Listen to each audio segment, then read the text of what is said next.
Welcome to our channel. My name is Dan. I'm here in the Island of Bohol in the Philippines. I'm inside right now. It's about midnight.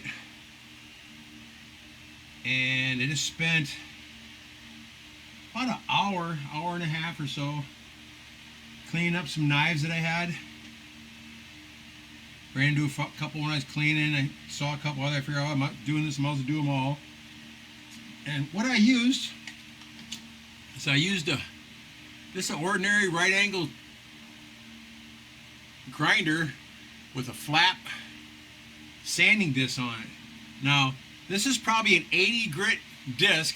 Now, you wouldn't want to use that on your knives new. You want it, if you could find one, maybe a 200 or 400 if you could find them. There's nothing like that here. So what I do is when I get a disc worn out, I save them. Then I use those for cleaning off my blades and stuff. Now here's one of my very favorite parangs. I had this made the first week I was here in the Philippines back in 2004, and it's in pretty good shape. It's got a kind of a goofy handle on it. Kind of real blocky but thin in the middle, but it works real nice. Had guava slabs on it. I wound up having to put the fiber fix around it. If you saw my video on that the other day, some fabulous stuff. I got a package of it here somewhere, but it's just a tape that you dip in water and it winds up coming out like kind of an epoxy or something. Works fabulous. Now this was pretty rusty. I hadn't touched this knife in probably over a year. I just keep it hung up. Here's my sheath I made for it. It's a heavy PVC sheath with another sheath piggybacked on it. Fits in there real nice. The knife that goes with that is this old hickory knife. Look how nice and shiny they are. Okay, and what I did, I just went over the entire knife and then worked on the edge until I got a little burr on the back side of it. Took the burr off, which puts it on the other side. Took the burr off a couple more times until there was hardly any burr at all. And then later I took them all over to the old rock shop and ran them across the buffer with some green compound. Now this knife right here, you got a parang, heavy parang, almost a kilo, and a nice smaller knife, which would be good for all your kitchen work or anything like that, or smaller tasks. That right there, wow, look at my sheath, that's actually broken. That's not good. I'll have to make a new one, I guess. But that's an all-around survival setup right there. You can't go wrong with that. Next one I did was this really cool pig sticker knife here. I've killed a lot of pigs with that for people. Most people here, they traumatize the pigs and get them screaming for a half hour and fill them full of adrenaline. I just tie them down tight, slide this up through their rib cage and poke their heart, and they're dead in a couple seconds, then cut their throat and they bleed out. Very, very simple, painless for the animal basically. This is a nice knife here. This is made out of an axle of a World War II Jeep. Nice stacked leather handle with some aluminum in there, brass bolster. I bought this in 1993 in the island of Cebu in a town called Talisay in a roadside knife shop. Pretty cool. Bought it for self-defense because some people near us got murdered that weren't probably a quarter mile from where I was sleeping in the tent. It had a nice sheath with a zigzag wrap on it, like a Japanese wrap. And that went away a long time ago, but I just put some tape on it for now. It's a very nice knife, nice and light. If I had a choice of picking a knife to fight with, this would be the knife I'd take right here. It would lop someone's wrist right off, in a second, and go right through if you had to, and it's still pretty strong. Very, very, very, very nice knife. Here's kind of a funny knife. This is kind of a theatrical knife. It was quite rusty. I think I showed it the other day on a video. I'm not sure. I ran the grinder over it, put it across the buffer. This is a double-edged blade. Move the little burr back and forth and polish up on the buffing wheel. And these edges are close to shaving sharp. If I was gonna use them for work, I just last night was my goal was to clean them up. And this has a little leather sheath. Now, putting your knives in a leather sheath in a place like the tropics, well, that's kind of a big mistake because there's so much humidity here. The leather just pounds it on you. Now, this here is a nice knife. This is my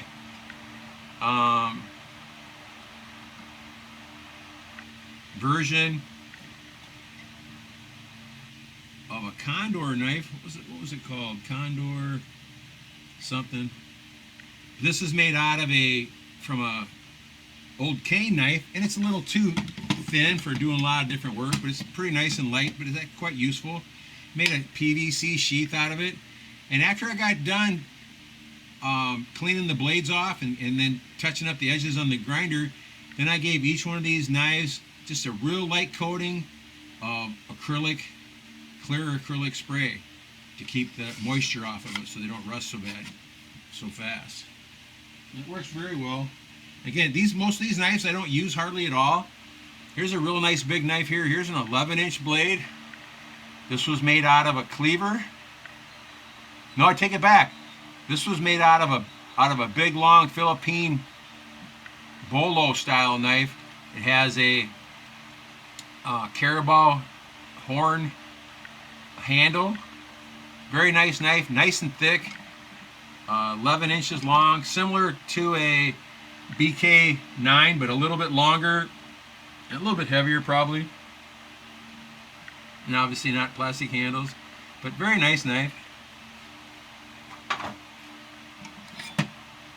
Here's this knife here. You guys remember this one here? I used this knife for about a year. This was made out of a cleaver from Japan. Has a nice handle on it. I wrapped all my handles with jute twine. This one has jute twine that I used the reverse twist and made a cordage out of it. About an eighth inch, a little bigger cordage. Just makes for an absolute beautiful handle. And the style of the blade, this is something that I kind of made myself. Originally I was shooting for the K-bar Warthog style, but once I looked at the Warthog closer, I didn't want that. And I can't remember what I call this knife, tadpole or something like that. But it's very nice design. Made a bunch of bow drills with it and different things like that. I use this specifically for as my main knife. I thought I had a sheath for that one, maybe not. Here's a really nice knife here. This is just like a perfect bushcraft knife with a drop point on it. The drop point needs to be changed a little bit. Actually needs to be a little rounder. But this is what I made it, how I made it when I did it. This is made out of a Chinese cleaver with real brittle steel in it. Again, another one that I made cordage for, twisted up jute twine and wrapped it around there. It gives you a real nice grip handle, and I have a PVC sheath for it. I think that's the one. Doesn't feel quite right, but I think that's the one. Nice little setup. Here's a fake old hickory knife that I got off of Amazon. I was so disappointed when I got this one here. It's a light little piece of crap. It's supposed to look like the other old hickory, but it's not. There's no Ontario Knife Company logo on it, no old hickory on it. Just an absolute scam. Charged me about $18 for that. It's real small, barely even a kitchen knife, but what can you do, you know? This is one of my favorite knives here. This is a Filipino knife that I bought at a knife shop, or off of a knife table at a market, a Saturday, or this would have been a Wednesday market in Itafi. And the reason I bought it is because it had a long skinny tang that wrapped around through the handle. I don't like Filipino knives because they just have the little rat tail tang in them. All their bolos, 3 or 4 good swipes with that onto a tree and the handle just falls off because they're making the handle out of some weird softwood. So you have to redo it then yourself. This one's great though. It's nice and thick. This is what they use here for chopping up pork and stuff at the markets. It's an absolute perfect bushcraft knife. It's got the maker's name stamped in it. This is made out of spring steel, out of a spring from a vehicle. And I made a PVC sheath for it. Have a lighter in a little straw sealed up with some cotton in it. Has my special Solomon bar handles that I can use this to put over the handle of my motorcycle, so whenever I went anywhere I could carry it with me. This also has a crack in it. This is very, very thin PVC here. This was one of my favorite knives that I made here. This is one of my first knives that I made, about the third one. I believe I called this one the Workhorse. This is also made out of probably a 6-inch cleaver. I just sliced the side down, this up here a little bit. It's got a real big square handle. I just wrapped that with one layer of real thin jute twine and put rubber cement on it. Very, very nice. Just the perfect weight for doing different things. It could be about another 2 inches longer. It'd be even more perfect, but it's pretty good. Another PVC sheath. I got lucky and found a couple pipes of orange pipe. Some sort of conduit pipe or something like that. I really like the orange because when you drop your knife in the woods, then you don't lose your sheath because everything blends in so good. And the last knife, I didn't put any spray paint on this one because this one's stainless steel. This was made out of also a cleaver. It's got a real nice handle on it. I rounded the top of the cleaver off and put an edge on that, very sharp edge. And I use this as a trowel. This is my garden knife. Absolutely fantastic. And I like it because it has a real nice big edge there. So if you get your hand sweating, you slip and hit a rock, your hand doesn't go down across the blade, which is done on so many other knives that I've had. I've cut myself so many times here. Fantastic knife. Here's the hatchet that I made out of another cleaver, one of those Chinese cleavers. Really turned out nice. This one's already been cleaned up about 2 or 3 months ago and has a coating of clear spray paint on it also. Does real no rust on it whatsoever. But again, like you look at the tadpole here, now it's pretty nice and shiny. This one's a stainless steel one, so this one I didn't mess with. This one I just cleaned up. There was a few spots of rust on it. But it actually kind of looks like it looks like I put a coat of paint on that too. Thanks for watching. Take care.